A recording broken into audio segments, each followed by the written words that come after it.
depuis Dakar pour une annulation de la dette publique et pour un rééchelonnement de la dette privée de l'Afrique.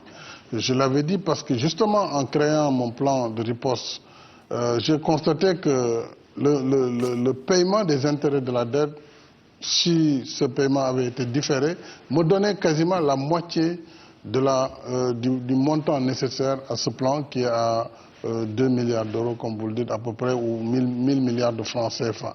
Rien que le paiement des intérêts et donc de la dette sur l'année représentait pour le Sénégal à peu près 500 à 580 milliards de francs CFA, c'est un peu moins donc d'1 milliard de dollars.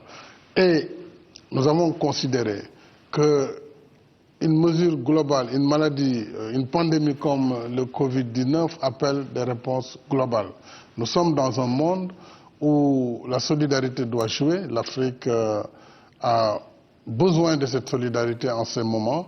Je pense que ceux qui ont déjà réagi positivement, comme le président Macron, je le félicite au passage, mais aussi comme sa sainteté, le pape François, nous avons été réconfortés par ces propositions, mais même les institutions multilatérales, comme le Fonds monétaire et la Banque mondiale, cette fois-ci, ils ont été à la pointe du combat.